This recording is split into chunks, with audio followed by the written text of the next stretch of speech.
Welcome to BJ TV. ముందుగా headlines చూద్దాం. ప్రపంచ ఏఐ సమిట్ లో భారత్ దార్శనికత చాటిన మోదీ. మానవాళికి సేవ చేయడానికి ఏఐ అన్న ప్రధాని. టాప్ 3 ఏఐ సూపర్ పవర్ లక్ష్యంగా భారత్, ఇండియా ఏఐ మిషన్ తో ఉద్యోగాల సృష్టి ధీమా. ఢిల్లీ పర్యటనకు బయలుదేరిన సీఎం రేవంత్ రెడ్డి. ప్రధాని విందులో పాల్గొన్న తెలంగాణ సీఎం. ఏఐ సదస్సులో మంత్రి శ్రీధర్ బాబుతో హాజరు. పార్టీ బలోపేతంపై ఏఐసీసీ నేతలతో భేటీ అవకాశం.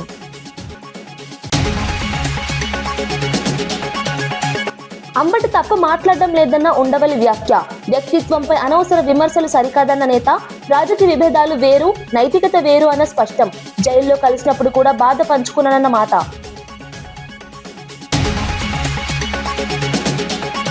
ప్రజా తీర్పును హత్య చేస్తున్నారన్న బాల్క సుమన్. మా వార్డులు గెలిచినా జోక్యం ఎందుకన్న ప్రశ్న. అధికారుల బెదిరింపులపై తీవ్ర ఆరోపణలు. ఇది ప్రజాస్వామ్యానికి విరుద్ధమన్న మాజీ ఎమ్మెల్యే.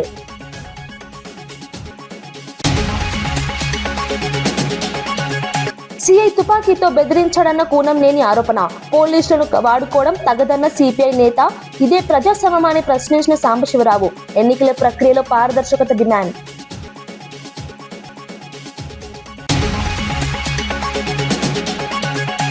ఏఐ సమిట్ లో ప్రధాని నరేంద్ర మోదీ భారత్ దార్శనికతను స్పష్టంగా వెల్లడించారు.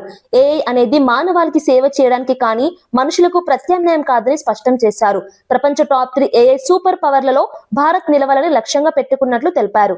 ఇండియా ఏఐ మిషన్ ద్వారా స్టార్టప్లు మిలియన్ల ఉద్యోగాలు సృష్టిస్తాయని, మాతృభాషలో సేవలు అందిస్తాయని ధీమా వ్యక్తం చేశారు. సాంకేతికతను మానవ సంక్షేమానికి ఉపయోగించాలన్న దృక్పథాన్ని ప్రపంచానికి చాటారు.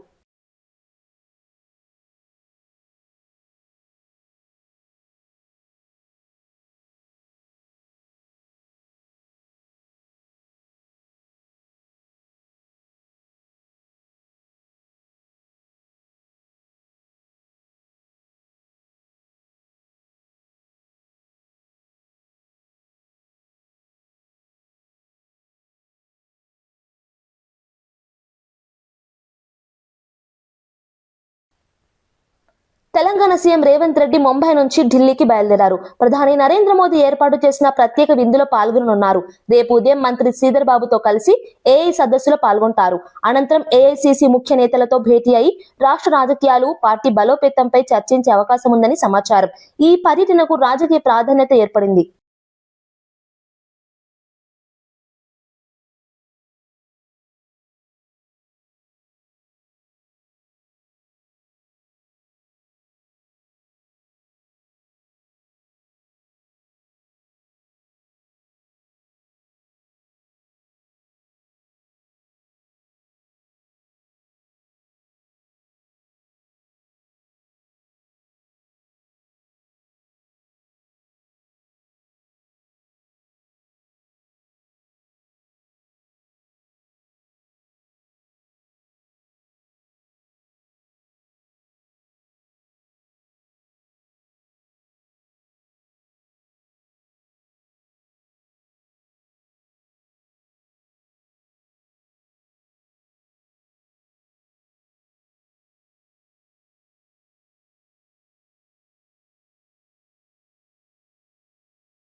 రఫేల్ యుద్ధ విమానాల తయారీలో 50% విడి భాగాలను భారత్లోనే తయారు చేయాలని రక్షణ మంత్రి రాజ్నాథ్ సింగ్ ఫ్రాన్స్ ను కోరారు. దేశీయ రక్షణ ఉత్పత్తి సామర్థ్యాన్ని పెంచే దిశగా ఇది కీలక నిర్ణయం అన్నారు. మేక్ ఇన్ ఇండియా కార్యక్రమానికి ఇది బలం చేకూరుస్తుందని తెలిపారు. ద్వైపాక్షిక రక్షణ సహకారం మరింత బలోపేతం కావాలని ఆశాభావం వ్యక్తం చేశారు.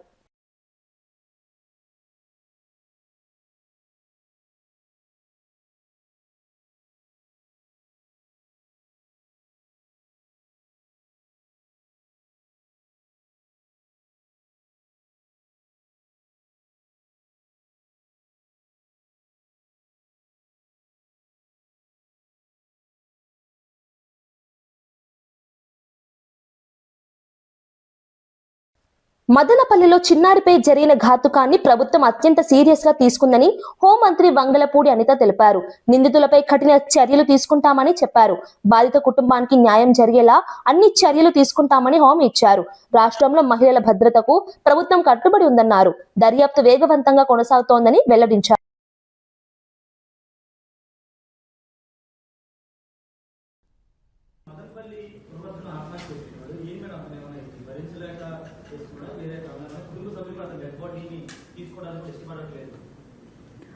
తను ఒక యాక్చువల్గా గాంజా మత్తులో ఉన్నాడు. గాంజా కూడా అలవాటై ఉన్న పరిస్థితి. యాక్చువల్గా మీ అందరికీ తెలుసు, నేను ఎంత హీట్ జనరేట్ అయిందో మీ అందరికీ కూడా తెలుసు. అందరం కూడా బాధపడ్డాం. దానికి మనస్తాపం చెంది ఆత్మహత్య చేసుకున్నాం. మున్సిపల్ ఎన్నికల్లో తమ అభ్యర్థిని నామినేషన్ ఉపసంహరించుకోవాలని ఒక సీఐ తుపాకీతో బెదిరించాడని సిపిఐ నాయకుడు కూనంనేని సాంబశివరావు ఆరోపించారు. ప్రజాస్వామ్యంగా గెలవాలని పోలీసులను వాడుకోవడం తగదన్నారు.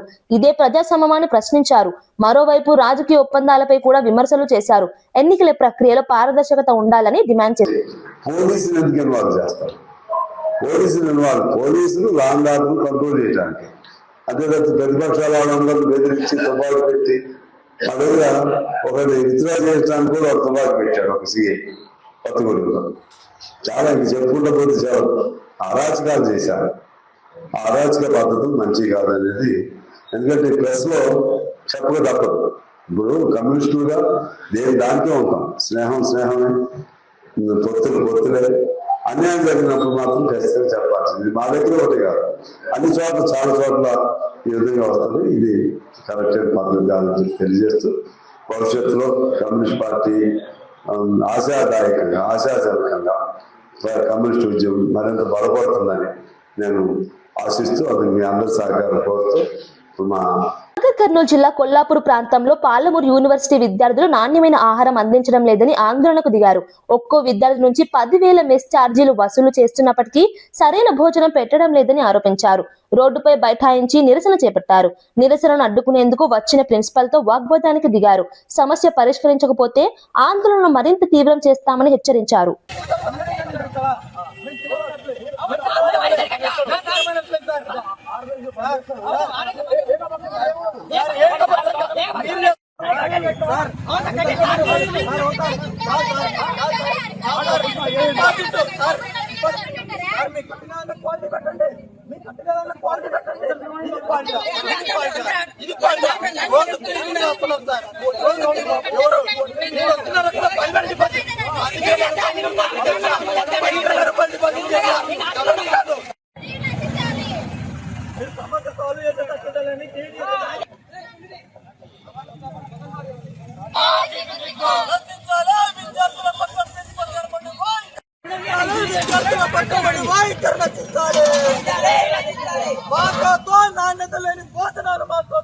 అసలు కూడా తిన్నావు సార్.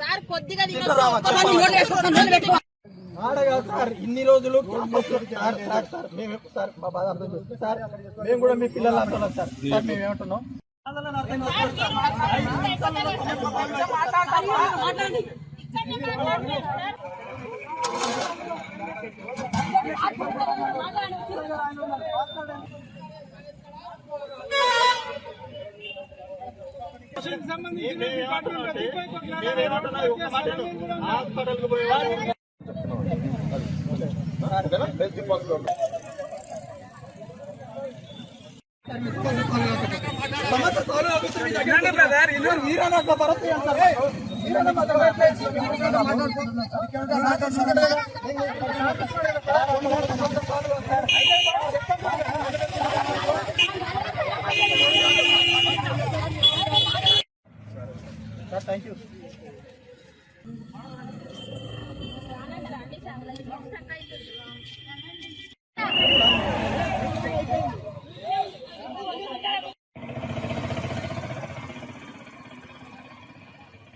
చెన్నూరులో 18 వార్డుల్లో మీకు 11 వచ్చినప్పుడు మేము జోక్యం చేసుకోలేదని, క్యాతనపల్లిలో 22లో 14 వార్డులు మాకు వచ్చినా ప్రజా తీర్పును ఎందుకు హత్య చేస్తున్నారని మాజీ ఎమ్మెల్యే బాల్కసుమన్ ప్రశ్నించారు. కలెక్టర్ కుమార్ దీపక్, ఎంఆర్ఓ మా అభ్యర్థులను బెదిరిస్తున్నారని ఆరోపించారు. ఇండ్లు కూల్చేస్తామని ఫోన్ చేసి బెదిరింపులకు దిగుతున్నారని మండిపడ్డారు. ఇది ప్రజాస్వామ్యానికి విరుద్ధమన్నారు. ఇక్కడ క్యాతనపల్లి మున్సిపాలిటీలో 22 వార్డులకు కానీ 14 వార్డులు మాకు ప్రజలు గెలిపించి మాకు అవకాశం ఇస్తే ఇక్కడి ప్రజా తీర్పును మీరు ఎందుకు తుంగలో దొక్కుతున్నారు? ఎందుకు పట్టపగలే ప్రజాస్వామ్యాన్ని హత్య చేసే ప్రయత్నం చేస్తున్నారు? ఇవాళ ఈ మంత్రి రాష్ట్ర ప్రజలకు, చెన్నూరు నియోజకవర్గ ప్రజలకు సమాధానం చెప్పాల్సినటువంటి అవసరం ఉంది. ఇప్పుడు కొత్త కథ వినిపిస్తా ఉంది పొద్దు నుంచి. స్వయంగా కలెక్టర్ కుమార్ దీపక్ అనేటోడు, అదేవిధంగా ఈ మున్సిపల్ కమిషనర్, ఎంఆర్ఓ వీళ్ళు మా అభ్యర్థుల, మా కౌన్సిలర్ల బంధువులకు, వాళ్ళకు వీళ్ళకు ఫోన్లు కొట్టి మీ ఇండ్లు కూల్చేస్తారు, మీ ప్లాట్లు గుంజుకుంటారు, మీరు రామకృష్ణాపూర్లో తిరగలేరు, మీకు ఇబ్బందులు అవుతాయి అని చెప్పి ఈ రకంగా బెదిరించే కార్యక్రమానికి మళ్ళా తెరలేపిరు. అంటే భద్రాచలం ఎపిసోడ్ నుంచి మొదలుకొని ఇవాల్టి బాల్కసుమన్ మీద కేసు పెట్టి జైలుకు పంపించే కుట్రదాకా ప్రతి సందర్భంలో ఏదో రకంగా ఈ క్యాతనపల్లి మున్సిపాలిటీని కైవసం చేసుకోవాలనేటటువంటి పిచ్చి ఆలోచన తప్ప ఇంకోటి కాదు. అందుకనే నేను చెన్నూరు నియోజకవర్గ ప్రజలకు, రాష్ట్ర ప్రజలకు విజ్ఞప్తి చేస్తా ఉన్నా. వీళ్ళ చేతిలో అధికారం ఉందని చెప్పి, వీళ్ళ చేతిలో పోలీసులు ఉన్నారని చెప్పి వీళ్ళు చేస్తున్నటువంటి దుర్మార్గాలను, వీళ్ళు చేస్తున్నటువంటి దౌర్జన్యాలను అందరూ కూడా గమనించాలని నేను కోరుతా ఉన్నా. తమ ఇండ్లు మూసి బఫర్ జోన్ లో ఉన్నాయని చెప్పి పంపించాలనుకోవడం అన్యాయమని బాధితులు ఆవేదన వ్యక్తం చేశారు. తమను పంపాక అక్కడ కట్టే భారీ భవనాలు బఫర్ జోన్ లోకి రావా అని ప్రశ్నించారు. ఇల్లు అనేది ఒక కళ అని, కూల్చేస్తామంటే ఎలా అని వేదన వ్యక్తం చేశారు. ఢిల్లీ నుంచి హైదరాబాద్ కోడలిగా వచ్చి ఈ రోజు ఇల్లు కోసం రోడ్ ఎక్కాల్సి వచ్చిందని ఒక మహిళ భావోద్వేగానికి గురయ్యారు. सपना होता हमारा एक घर, जब हमारा एक घर बनता है तो एक खुशी होती कि हमारा खुद का है, किसी का किराया नहीं, किसी का लोन, कुछ नहीं, जो भी है.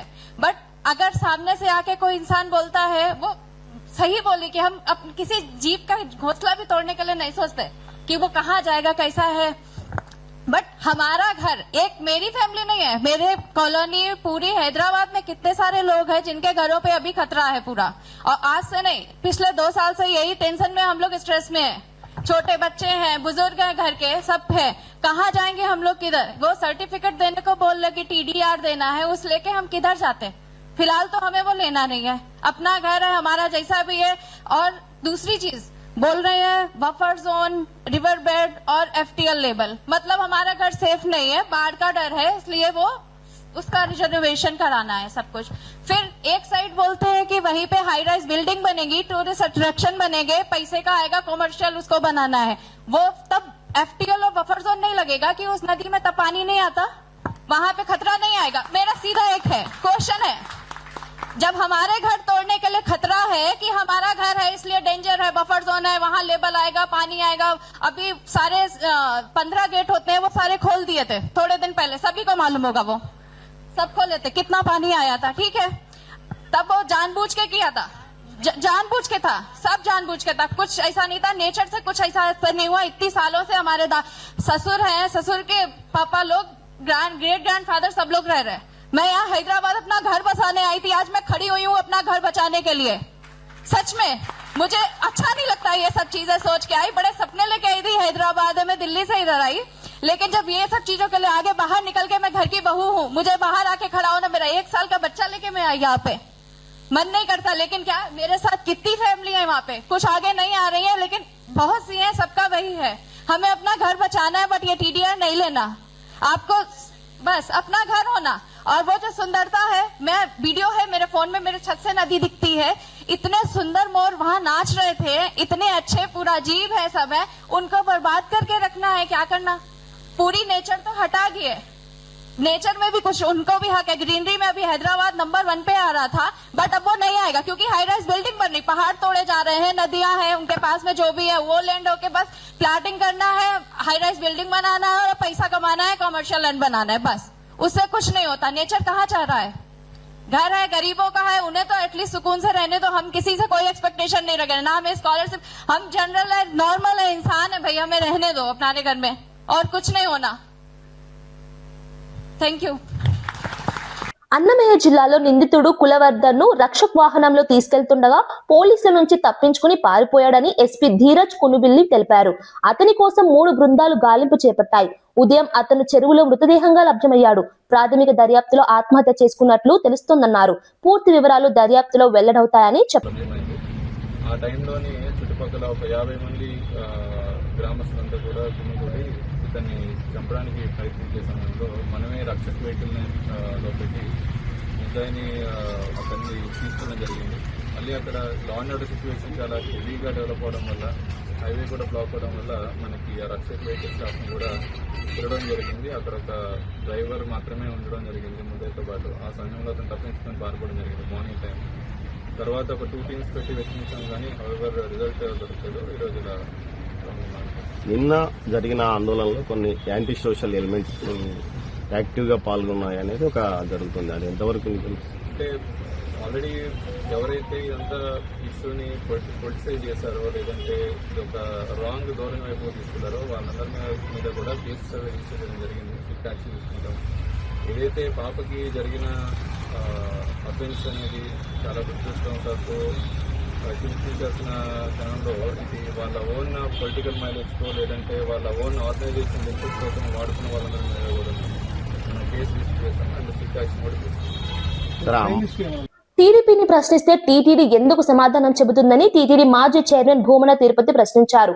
టీటీడీ ఏమైనా టీడీపీకి అనుబంధ సంస్థనా అని అనుమానం వ్యక్తం చేశారు. ఇటీవల వెలువడిన ప్రకటనపై తీవ్ర విమర్శలు చేశారు.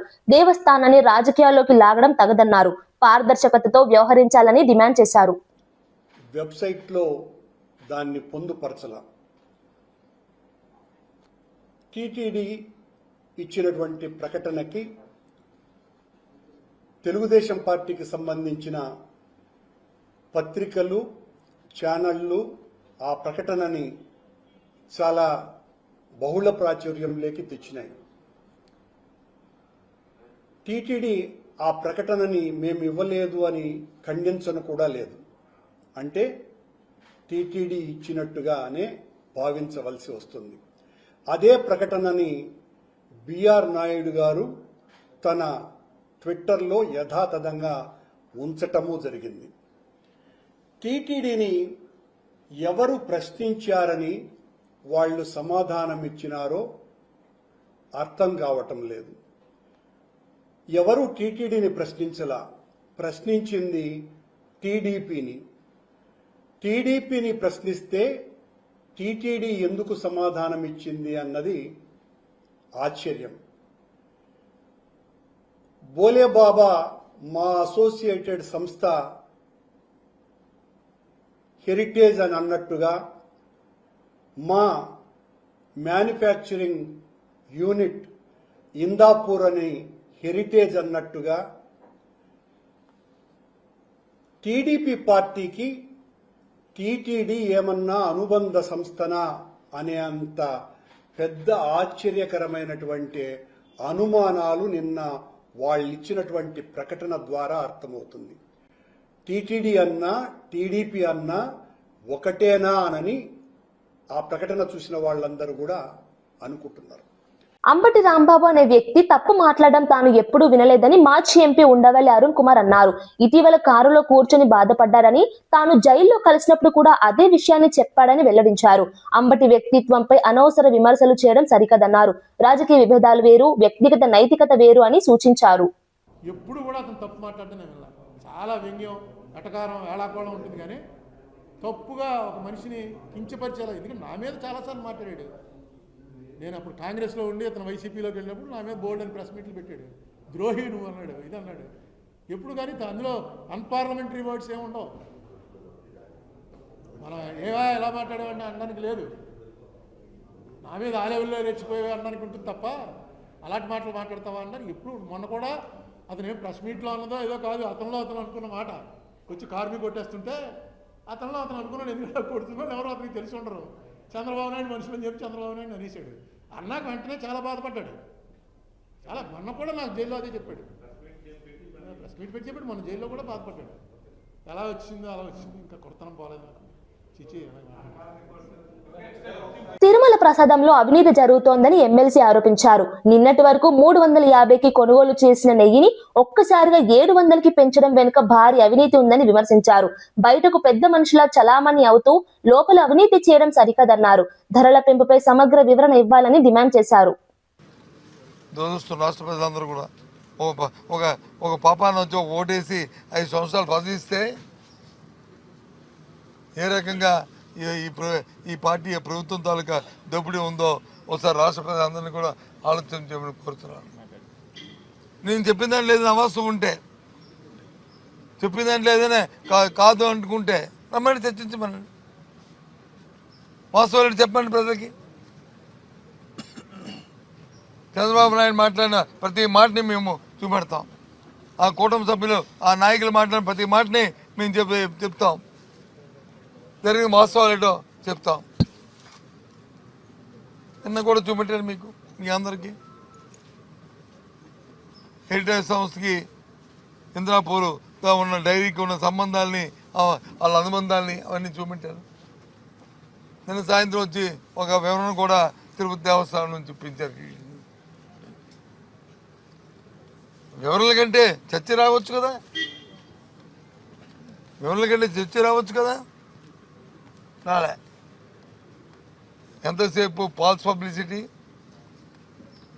దాంట్లో ఏదున్నా మోటివ్ మాత్రం దోపిడీ, మోటివ్ మాత్రం దోపిడీ, దాంట్లో అవినీతి. ఎక్కడికి వెళ్ళే అక్కడికి వెళ్తుంది అది. ఏ అంశం చూసుకున్నా మళ్ళీ చుట్టూ తిరిగి ఆ దోపిడీ దగ్గరికి వస్తుంది.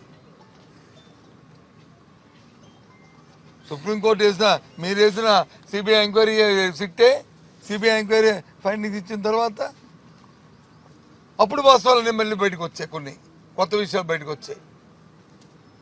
ఓ పక్క వచ్చి హెరిటేజ్ సంస్థ బయటకు వచ్చింది, ఓ పక్క వచ్చి సంగం డైరీ బయటకు వచ్చింది,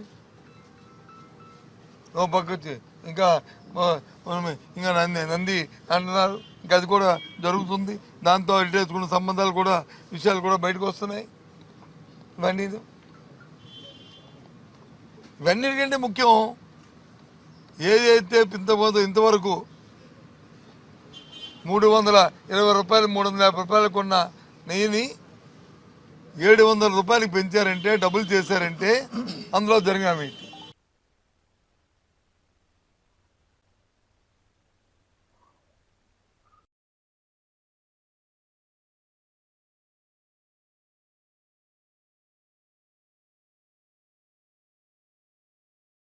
ముందు ముఖ్యాంశాలు మరోసారి. ఇవి ప్రపంచ ఏఐ సమిట్ లో భారత్ దార్శనికత చాటిన మోదీ. మానవాళికి సేవ చేయడానికి ఏఐ అన్న ప్రధాని. టాప్ 3 ఏఐ సూపర్ పవర్ లక్ష్యంగా భారత్. ఇండియా ఏఐ మిషన్ తో ఉద్యోగాల సృష్టి ధీమా. ఢిల్లీ పర్యటనకు బయలుదేరిన సీఎం రేవంత్ రెడ్డి. ప్రధాని విందులో పాల్గొన్న తెలంగాణ సీఎం. ఏఐ సదస్సులో మంత్రి శ్రీధర్ బాబుతో హాజరు.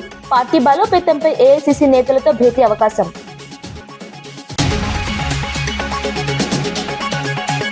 అంబటి తప్ప మాట్లాడడం లేదన్న ఉండవల్లి వ్యాఖ్య. వ్యక్తిత్వంపై అనవసర విమర్శలు సరికాదన్న నేత. రాజకీయ విభేదాలు వేరు, నైతికత వేరు అన్న స్పష్టం. జైల్లో కలిసినప్పుడు కూడా బాధ పంచుకున్నానన్న మాట.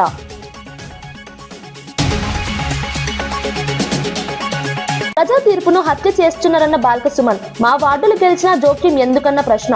అధికారుల బెదిరింపులపై తీవ్ర ఆరోపణలు. ఇది ప్రజాస్వామ్యానికి విరుద్ధమన్న మాజీ ఎమ్మెల్యే.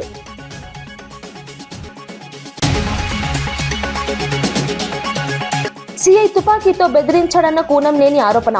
పోలీసులను వాడుకోవడం తగదన్న సిపిఐ నేత. ఇదే ప్రజాస్వామ్యాన్ని ప్రశ్నించిన సాంబశివరావు. ఎన్నికల ప్రక్రియలో పారదర్శకత డిమాండ్.